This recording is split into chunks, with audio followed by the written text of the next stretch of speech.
I'm sorry I'm not able to be with you today. I am currently in Java, Indonesia, where I have a Fulbright specialist grant to help a university develop its history theory curriculum.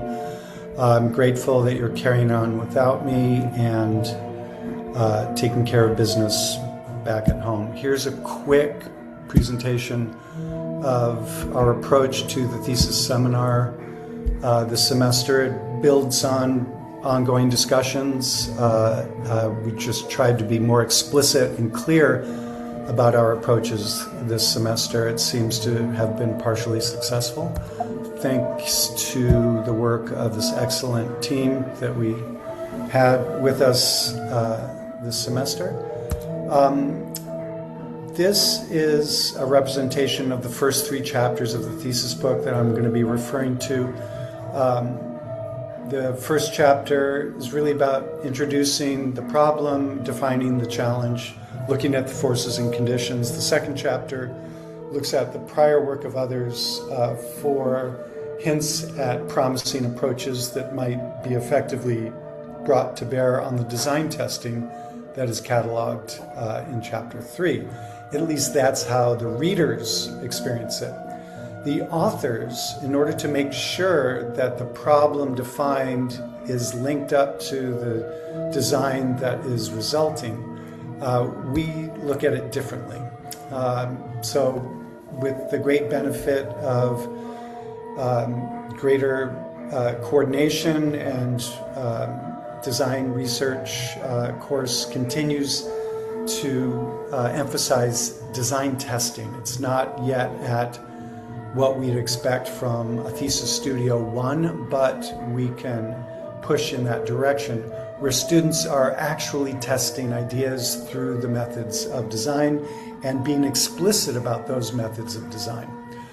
So students arrive in January, and the work and the method of working throughout the fall semester now is very much embraced in the first assignment of the thesis studio, which is design test 1. The students are asked to be explicit about the methods of representation and specific about what are the criteria for success and failure. How do we know when something is working and not working? That is the starting point, the seed crystal that thesis seminar faculty are focusing on in order to build backwards chapters 2 and 1. So here's an example from Molly Schur. I was thrilled to open this up the other day. She just submitted this book, and she's done a very clear job of documenting her design testing through the fall into the spring, being very explicit about what it is she's trying to do, what are the criteria for success, and how does the drawing method and how does the modeling method reflect a thoughtful approach to making forces that would otherwise be invisible, how to make those visible so we can deal with them, evaluate them, and really be critically evaluating the performance at each stage. Zooming in on the sketch in the bottom corner, you see that she's translating each iteration into a set of rules and a set of characteristics.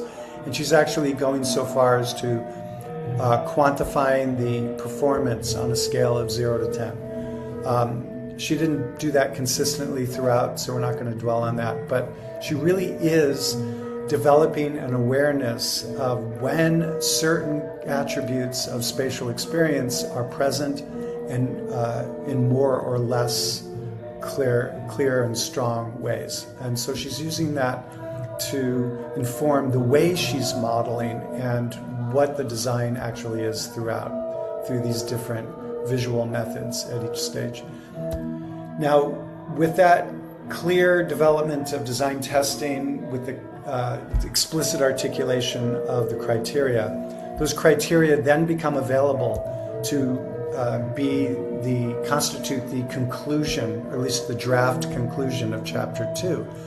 So the discourse review is the task of the students looking at precedents and the prior work of others, their writing, their theorizing, and weaving together an understanding that yield an endpoint that either verifies that their design criteria are on target or corrects them, corrects that criteria, revises those criteria, refines those criteria.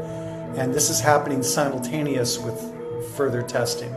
So by being more explicit about these, how we look at the prior work of others, it helps us reinvest in the design testing and improve the performance there.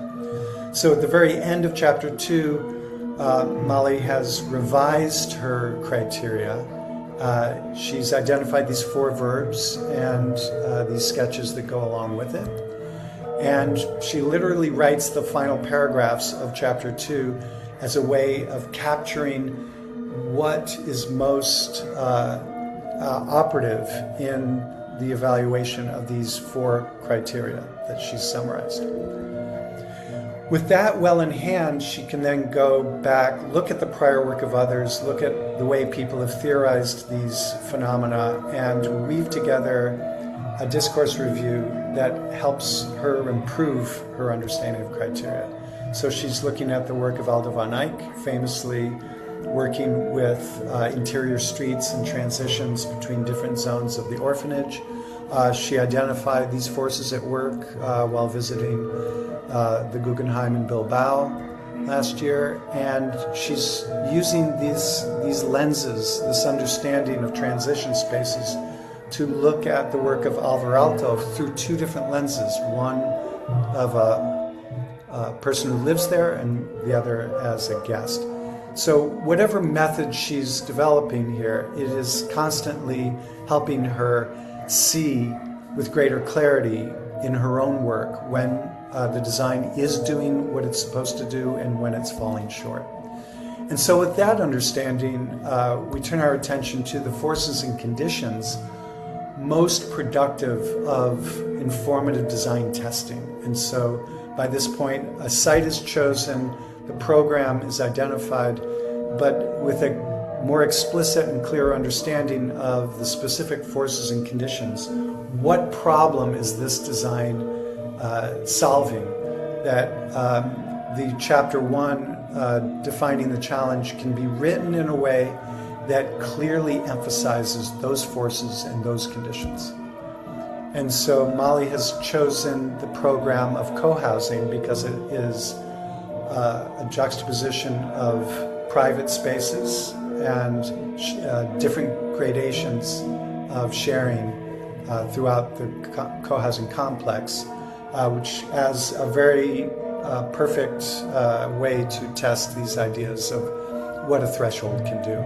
And the site she's chosen is a very steep hillside of the Eastern Promenade in Portland, Oregon, where there's a very public coastline below and the homes up on the hill, and the transitions down using sectional relationships as a tool for managing the connections between adjacent spaces. And so those approaches are reflected in the final work. There's a resonance throughout the project because the first chapters are grown out of the final chapters. And so this is the ideal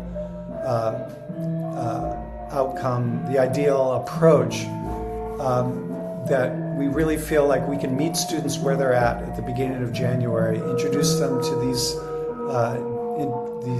tools and these methods for crafting a set of parts to the different chapters and an interrelationship between those parts that help create a continuous thread from the introduction all the way through to the final reflections. So thank you for that, and if there's time, here's a little bonus. I happen to be staying at the home of a friend. They live in a performing arts center, and the faculty are having a rehearsal